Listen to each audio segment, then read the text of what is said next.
வணக்கம். நாளைக்கு ஆகஸ்ட் 5ஆம் தேதி. நிச்சயமாக இன்றைய இரவில் மோடியும் அமித்ஷாவும் தூங்க மாட்டார்கள். ஏன்னா ஆகஸ்ட் 5ஆம் தேதி காங்கிரஸ் கட்சி மோடி தேர்தல் ஆணையத்தின் உதவியுடன் மோசடி செய்துதான் கடந்த பாராளுமன்ற தேர்தலில் வெற்றி பெற்றார்கள் என்பதற்கான ஆதாரத்தை அவர்கள் வெளியிடவிருக்கிறார்கள். அதை என்ன வெளியிடவிருக்கிறார்கள் அப்படிங்கிறத பார்ப்போம். அதுக்கு முன்னாடி இந்தியாவினுடைய மிக முக்கியமான ஒரு கட்சியினுடைய தலைவர், அடுத்ததாக ஒரு மாநிலத்தினுடைய முதலமைச்சராக பொறுப்பேற்பார் என்று சொல்லக்கூடிய நபர், அவருடைய பெயர் சமீபத்தில் அந்த மாநிலத்தில் தேர்தல் ஆணையம் வாக்காளர் பட்டியல் திருத்தம் ஒன்று மேற்கொண்டதல்லவா, அதில் அந்த மனிதருடைய பெயர் இல்லை. அவருடைய பெயர் தேஜஸ்வி யாதவ். தேஜஸ்வி யாதவ் ப்ரெஸ் மீட் நடத்தியிருக்கிறார். அதில் அவர் சொல்கிறாரு, என்னுடைய பெயரே இல்லை, நான் எப்படி போட்டியிடப் போகிறேன் என்று கேள்வி எழுப்பியிருக்கிறார். முதல்ல அந்த வீடியோவை சில நொடிகள் பாருங்கள். यही है ना मेरा, ये एप्लीकेशन है, मेरा भी नहीं है. हम चुनाव कैसे लड़ेंगे? अभी तो देखिए, ये चुनाव आयोग का एप्लीकेशन है और मेरा ईपीआईसी नंबर हमने इसमें डाला है. ईपीआईसी नंबर अगर आप चाहें तो हम बता भी दें.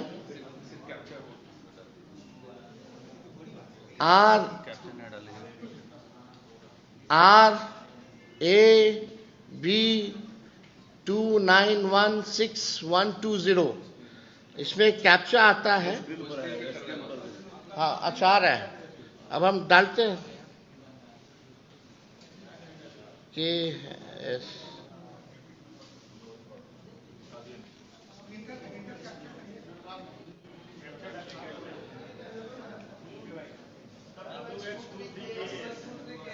WNRN.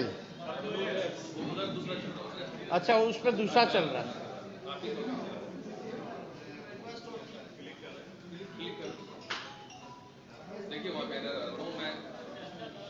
डालिए. தேஜஸ்வி யாதவனுடைய பெயரே வாக்காளர் பட்டியலில் இல்லை. தேர்தல் ஆணையம் என்ன மாதிரியான வேலைகள் எல்லாம் செய்யுது பாருங்கள். அதாவது வாக்காளர் பட்டியல் திருத்தம் என்கிற பெயரில் 65 லட்சத்திற்கும் அதிகமான மக்களுடைய பெயரை தேர்தல் ஆணையம் நீக்கம் செய்திருக்கிறது. அதில் தலித்துகள், பழங்குடிகள், கிறிஸ்தவர்கள், முஸ்லீம்கள், இப்படி எதிர்க்கட்சி உழைக்கக்கூடிய முக்கியமான குற்றச்சாட்டு. இவர்களில் தான் பெரும்பாலான நபர்களுடைய பெயர்கள் நீக்கம் செய்திருப்பதாக சொல்வார்கள். மோடியால் உண்மை சொல்லியோ அல்லது நல்லது செஞ்சோ எந்த காலத்திலும் பாஜகவால் வெற்றி பெற முடியாதுங்கிறது தெரியும். அப்போ இது மாதிரியான வேலைகளில் ஈடுபடுறது அப்படிங்கிறது மீண்டும் ஒரு முறை எதிர்க்கட்சிகள் குற்றம் சாட்டியிருக்கிறார்கள். கூடுதலாக நான் சொன்ன இல்லையா, நாளைய தினம் ஆகஸ்ட் 5ஆம் தேதி காங்கிரஸ் என்ன வெளியிட போகிறது, அதற்கு சூசகமான ஒரு தகவல் ஒன்று வந்திருக்கு. என்ன அப்படின்னா, கடந்த பாராளுமன்ற தேர்தலில் மோடி 240 இடங்களில் வெற்றி பெற்றார் இல்லையா. 2 பேருடைய தோளில் கை போட்டு இன்றைக்கி ஆட்சி பொறுப்பில் இருக்கிறார். 400 இடங்களுக்கு மேலே வெற்றி பெறுவோம் அப்படின்னு மோடியும் அமித்ஷாவும் போட்டி போட்டுக்கொண்டு போகிற இடம் பூரா வடை சுட்டுட்டு இருந்தாங்க. ஆனால் மக்கள் ஒரு பெரும் தோல்வியை கொடுத்தார்கள். ஆனால் அதில் கூட இப்போ ராகுல் காந்தி உட்பட காங்கிரஸ் கட்சி என்ன சொல்லுது அப்படின்னா, 15 இடங்களில் அவர்கள் வெற்றி பெறுவதற்காக பெரும் மோசடியை நிகழ்த்தியிருக்கிறார்கள், அதற்கான ஆதாரங்கள் எங்கள் கைகளில் இருக்குது அப்படின்னு சொல்கிறாங்க. அந்த 15 இடங்களும் மோடியால் மோசடியின் மூலம் வெற்றி பெற முடியவில்லை என்று வைத்துக் கொள்ளுங்கள். இந்த நேரத்தில் இந்தியாவில் இந்திய கூட்டணி ஆட்சி பொறுப்பில் இருந்திருக்கும். ராகுல் காந்தி பிரதமராக இருந்திருப்பார். வெற்றி பெறுவதற்காக என்ன வேணாலும் நாங்கள் செய்வோம், எங்கள் கைகளில் அதிகாரம் இருக்குது, எங்கள் கைகளில் இடி இருக்குது, எங்கள் கைகளில் சிபிஐ இருக்குது, எங்கள் கையில் நீதிமன்றங்கள் இருக்குது, எங்கள் கைகளில் தேர்தல் ஆணையம் இருக்குது, எல்லா அமைப்பும் என் கைகளில் இருக்குது, உங்களால் என்னடா பண்ண முடியும் அப்படின்னு இந்திய ஜனநாயகத்தையும் இந்திய மக்களையும் பார்த்து ஆர்எஸ்எஸ் கொக்கரித்து கொண்டிருப்பதை நம்மால் பார்த்து கொள்ள முடிகிறது, புரிந்து கொள்ள முடிகிறது. சரியா? இப்போ 65 லட்சம் வாக்காளர் பெயர்கள் நீக்கம் செஞ்சுருக்காங்க இல்லையா, அதில் ஒரு தகவல் வந்திருக்கு.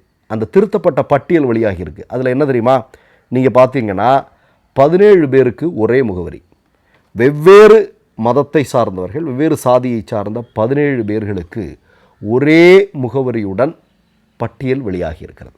இதே பீகாரில் தான் வெளியாகி இருக்குது. எல்லாருக்கும் ஒரே ஹவுஸ் நம்பர் 107. நல்லா இருக்கு இல்லையா, கேட்குறதுக்கே நல்லா இருக்குது. தேர்தல் வாக்காளர் சீர்திருத்தமாம் இவர்கள் சொல்வது. அடுத்ததாக நீங்கள் பார்த்தீங்கன்னா வெப்சைட்டில், எலெக்ஷன் கமிஷனோட வெப்சைட்டில் லோக்சபா வாக்காளர் பட்டியல் அது மாயமாகி இருக்கிறது. இது நடந்திருக்கிறது. இப்போது நான் என்ன கேட்குறேன், இதெல்லாம் தொடர்ந்து நடந்துகிட்ருக்கு, கோர்ட்டில் வழக்கு இருக்குது. கோர்ட்டில் என்ன தேர்தல் ஆணையம் என்ன போய் சொல்லுது, அதாவது நாங்கள் ஏற்கனவே நாங்களே கொடுத்த ஓட்டர் ஐடி, நாங்களே கொடுத்த ஆதார், இதெல்லாம் செல்லுபடியாகாது. ஆமாம், அதெல்லாம் வேலைக்கு ஆகாது. மோடி கொடுத்த ஆதாரெல்லாம் நாங்கள் ஏற்றுக்க மாட்டோம். என்னப்பா மோடியே கொடுத்ததப்பா? இல்லை அதெல்லாம் நாங்கள் எடுத்துக்க மாட்டோம்.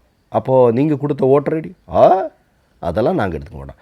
நாங்கள் சில திட்டங்கள் வச்சுருக்கிறோம். எங்களுக்கு எப்படியாவது எங்கள் எஜமானர்களை வெற்றி பெற வைத்தாகணும். அதுக்கு நாங்கள் சில திட்டங்கள் வச்சுருக்கோம். அதே மாதிரி உன்னுடைய அப்பா அம்மாவோட மெட்ரிகுலேஷன் சர்டிஃபிகேட் எடுத்துகிட்டு வா, உன்னோட மெட்ரிகுலேஷன் சர்டிஃபிகேட் எடுத்துகிட்டு வா, உன்னோட அப்பா அம்மாவோட டெத் சர்டிஃபிகேட் எடுத்துகிட்டு வா. என்னப்பா இதெல்லாம் இல்லையே எங்கள் கைகளில். எங்கள் ஊரில் எங்கள் மாநிலத்தில் பல பேர் பாதி பேர் படிக்கலை. இதில் மெட்ரிகுலேஷன் சர்டிஃபிகேட்லாம் எடுத்துகிட்டு வான்னு சொன்னால் நாங்கள் எங்கே பார்ப்போம்? அதெல்லாம் தெரியாது. இதெல்லாம் இருந்ததுன்னா வா, இல்லாட்டா உனக்கு அவ்வளோதான். என்னப்பா இது? அதனால தான் கபில் சிபில் தெளிவாக சொன்னார் உச்சநீதிமன்றத்தில். நீங்கள் கூட கேட்டிருப்பீங்க, நாங்கள் கூட அந்த பதிவு போட்டிருந்தோம். அதாவது ஒரு குடிமகனா அப்படின்னு கேட்குறதுக்கான உரிமை உனக்கு கிடையாது, தேர்தல் ஆணையத்துக்கு கிடையாது. சரியா? அதை நீ பண்ணிகிட்ருக்கிற, அந்த வேலையை பண்ணிகிட்ருக்கிற, அதனுடைய அடிப்படையில் நீ என்னெல்லாமோ பண்ணிகிட்ருக்கிற, இதெல்லாம் தவறு, ஜனநாயக விரோத செயல் அப்படின்னு சொல்லிகிட்டு இருக்கிறாங்க. அப்போ ஒட்டுமொத்தமாக நீங்கள் பார்த்தீங்க அப்படின்னா பீகாரில் அவர்கள் வெற்றி பெறுவதற்கான எல்லா திட்டங்களோடும் களமிறங்கியிருக்கிறார்கள். ராகுலால் இந்த திட்டம் முறியடிக்கப்படும். ஏன்னா இன்னொரு முக்கியமான ஆதாரத்தை சொல்கிறேன். தேர்தல் ஆணையம் நியமித்த பல அரசு அதிகாரிகள் ராஜினாமா செய்தார்கள். ஏன்? இவங்க எங்களுக்கு அழுத்தம் கொடுக்குறாங்க அப்படின்னு. பல பேர் இந்த பணி செய்யணுங்கிற போது முன்கூட்டியே ராஜினாமா செய்திருக்காங்க. இதெல்லாம் ஊடகங்களில் வந்த செய்தி.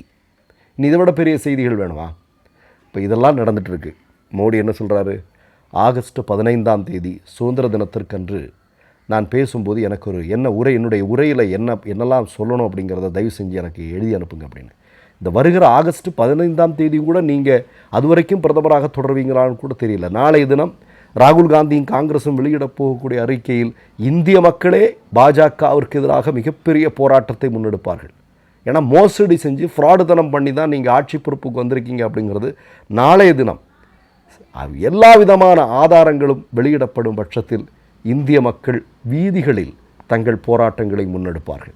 அப்போ இந்த வர்ற ஆகஸ்ட் 15 அந்த உரையெல்லாம் கனவு கண்டு கொண்டு இருக்கிறார்கள். ஒருவேளை அதோட முடியும். ஏன்னா செப்டம்பரோட நீங்கள் வீட்டுக்கு போயிருங்க அப்படின்னு ஆர்எஸ்எஸ்காரன் வேறு சொல்லிட்டான்.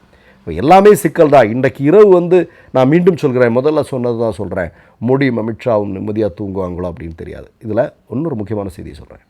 இப்போ இவ்வளவு காலமாக நம்ம எல்லாம் என்ன ஓட்டிங் வாக்கு எந்திரங்களில் முறைகேடுகள், தேர்தல் ஆணையம் ஒருதலை பட்சமாக செயல்படுகிறது இப்படிங்கிற குற்றச்சாட்டெல்லாம் முன்வைக்கும் போது கூட மோடியோ அமித்ஷாவோ பாஜகவினுடைய முக்கியமான தலைவர்களோ யாருமே எதுவுமே பேசி நம்ம பார்த்ததில்லை, பேசாமல் இருப்பாங்க. ஆமாம்.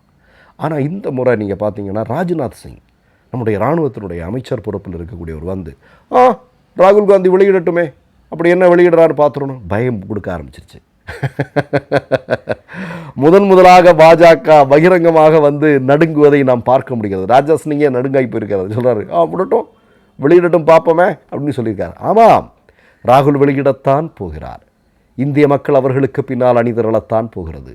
பாஜக மோசடியின் மூலமாக வெற்றி பெறக்கூடிய கட்சி என்பது நிறுவனமாகத்தான் போகிறது. அதற்கு இன்னும் சில மணி நேரங்கள் மட்டும்தான். பொறுத்திருந்து பார்ப்போம்.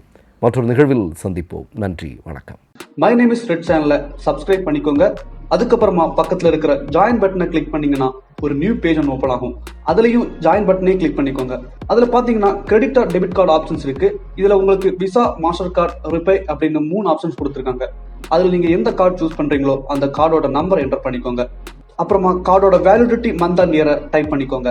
அடுத்தபடியா உங்க கார்டோட பின்னால சிவிசி கோடுன்னு சொல்லிட்டு 3 நம்பர்ஸ் கொடுத்துருப்பாங்க. அந்த நம்பர் இதில் என்டர் பண்ணிக்கோங்க. அப்புறமா அட்ரஸ் அண்ட் இன்ஃபர்மேஷன் என்டர் பண்ணிட்டு பைங்கிற பட்டனை கிளிக் பண்ணிக்கோங்க. ஒருவேளை உங்க கார்டு நம்பர் இன்வாலிட்னு காமிச்சிச்சுன்னா உங்க கார்டுல இன்டர்நேஷனல் யூசேஜை எனேபிள் பண்ணுங்க.